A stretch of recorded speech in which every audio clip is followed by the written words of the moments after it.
in the Westminster Confession, but we know that we don't think that. so it's likely it would happen like that, but of course the PCC could decide to change the subordinate standards and update that. It certainly is not disallowed, but our history has been not to.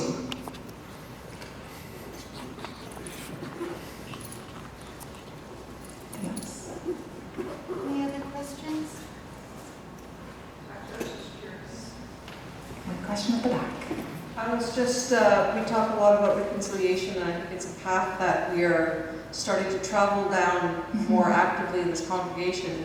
And if you have any thoughts or recommendations or steps that we as a congregation can start to travel down the path, because it's a very windy, twisted path that's quite unknown. Right. So, Absolutely, that's a great question, and it may depend a little bit on what you've done so far, but I would say some of the key foundational beginning points are learn the history, and there are lots of different ways to do that. You can do there are great reading lists and things like that. There's also great opportunities for experiential learning, so through things like the blanket exercise. I don't know if you've done that yet. Some have.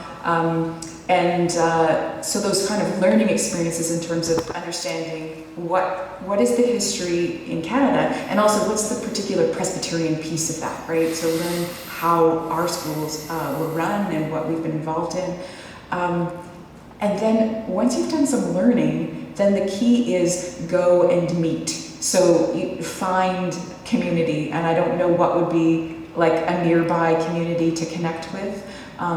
But it could even start with meet a few people, like invite a guest speaker, invite others who would come and share with you. But one of the best ways to engage, in my experience, is to sit together with Indigenous people, whether they are survivors of residential schools or not, or they've got whatever kind of history, and hear their stories, and also share your stories and share your questions.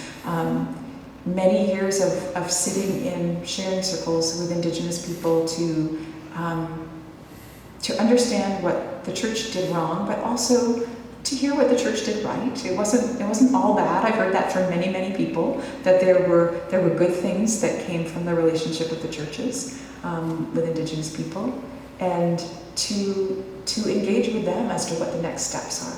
So if there is a First Nations community nearby, or a few people, bring in a guest, go to them, say, we just want to learn.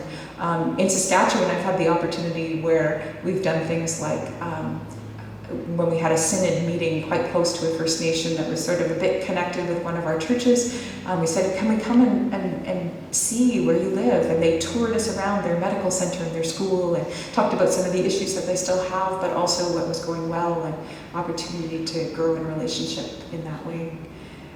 In Regina, there is a group that started through the Catholic Church, but a lot of Anglicans engaged in it, and others as well, where they meet together for a potluck supper with Indigenous and non-Indigenous people together. And they have a potluck supper, they share food together, and they have a sharing circle.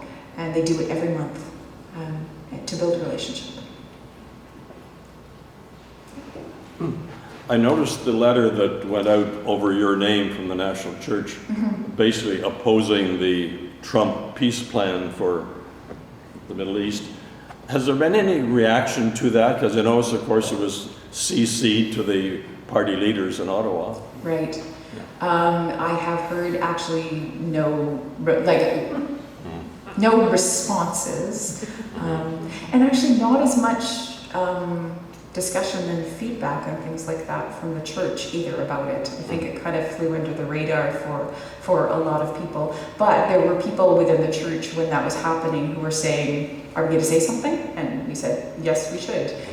It's interesting to have the experience of, there's actually a document, and I was familiar with it before, but it's called When the Church Speaks. And it's all about when things are going on and a letter goes out or a statement goes out with under the moderator's name, and how we do that, because the moderator doesn't just say what she wants to say in public statements on behalf of the church, but rather it is this careful exploration of what has the church said. And with that particular issue in terms of Israel and Palestine and the relationships, the church has said a lot. So through general assemblies and official bodies, we've said a lot about the peace process. And so we were able to, with appropriate research and careful wording, to say what the church has already said on that situation. More? I'll paraphrase some youth just asked a question. Okay. What is your hope for the Presbyterian Church in the next 10 years, next while? Oh. What gives you hope for the Yeah, future? what gives me hope? Which, yeah, okay. There's a lot that gives me hope. I mean, when you travel around to different places and you recognize that there's a lot of struggling congregations in our denomination. There's a lot of small congregations. There's a lot of older congregations. But there are also lots of creative and new things happening. And there are lots of faithful people. The things that give me hope are when I see congregations trying new things, when I see people delving deeply into their faith and sharing it with others with whatever gifts they have,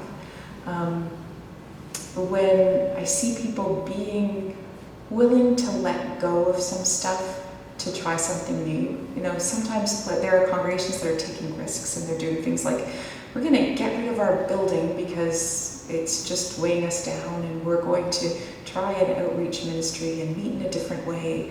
And not that there's anything wrong with buildings, this is a beautiful building, a beautiful worship space. But when I see people being creative with the gifts they have, taking some risks, and being faithful, and I see that all over the place.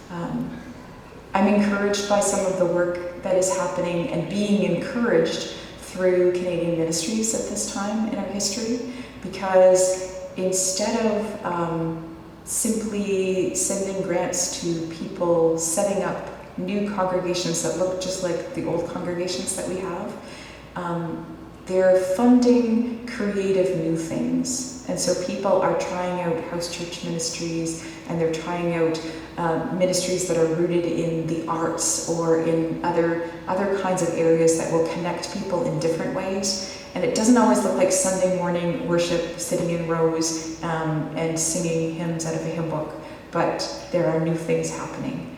I don't know what the church is going to look like in 10 years or 20 years. I said, it was in a Facebook conversation on Presbyterians Read. Is anyone doing Presbyterians Read right now? Do you know what it is? Okay. Canadian Ministries has started this program, which I've done twice now. They did it in Advent, and they're doing a Lent one, where they encouraged Presbyterians to all get the same book, a devotional book to take you through the season. This one we're doing right now is by N.T. Wright, and it's a daily devotional that takes you all the way through the book of Matthew and reflections each day. And they've provided resources for doing group study in local settings, which you can do or not do, or you can also engage on Facebook to have discussion with others across the country about what you're reading and reflecting on. And something in what I reflected on the other day, I posted on Facebook about it because somebody in Toronto at Glenview Church asked me in a Q&A about, he phrased it the opposite way than that question. He asked, what keeps you up at night? What about the future of the church is making you not be able to sleep? And I said, I sleep fine. I mean, partly that might just be because I'm a person who sleeps fine. You know, I don't have an issue with insomnia or anything like that. But more than that, more than the fact that I just happen to sleep okay, there are things that are worrying. I mean, there are things that are worrying in the church, and there are things that are worrying in the wider world. It's not like we live in a time that's not stress-free, whether it be coronavirus or lack of peace in the Middle East, or whether it is Trump, or whether it is, there's so many things going on to be worried about. to worry about whether the PCC is going to survive for the next 10, 20, 50, 100 years. I don't know if it will. But I trust and believe with all my heart that the reign of God is going to come. God has promised it. God has promised us in Jesus Christ that the reign of God has started and is breaking into our world, and God's love is being shared and expressed and enacted. And it began in Jesus, and I see it happening all over the place. I don't know when it's going to be complete, but I trust that it will. I don't know if the Presbyterian Church in Canada is going to see the day, but I know that God's people will be one, that God's people will be united with God in the fullness of that reign. And so that's what gives me hope. And every time I open my eyes to see little glimpses of that and hang on to those and to be inspired by them and to really encourage other people by them, that's, I guess, a gift of being in this role this year. I get a lot more glimpses of it. So it's a pleasure to be able to experience that. I think that's good. Sarah? And I'm going to go to CY this summer and get more glimpses Some people of God's here reign might coming. be Is anyone going to CY? Maybe? Yeah. Yay! I get to go as the chaplain, so I think I just get to hang out and talk with people. So I'm glad you guys are going.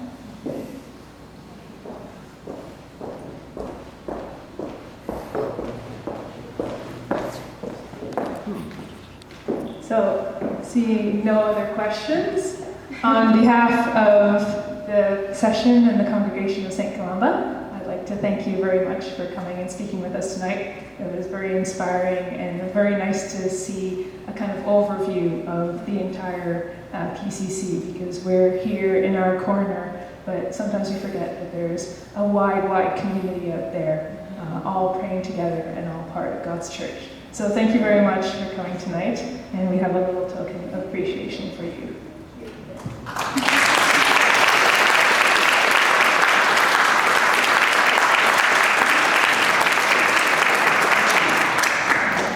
Sure, it feels very good. I hope you can have room on the plane. It's from Dino Village, a store that St. Columba was one of the founding members. Unfortunately, the store is closing soon. It's still open. We'll go tomorrow. It's okay. But yeah, it's from there. There isn't one. The one in Regina closed before I moved there. So Right. oh. Yeah.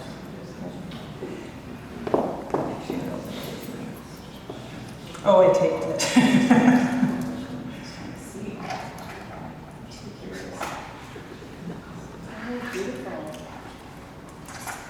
And we'll find the story tomorrow of where it's from. There'll be a story. Okay. Have it with me. Sorry. Candle with a beautiful stone. So thank you so much. And we're going to close by singing "In the Bulb There Is a Flower." The words are on the screen. Have a good night. Peace be with you.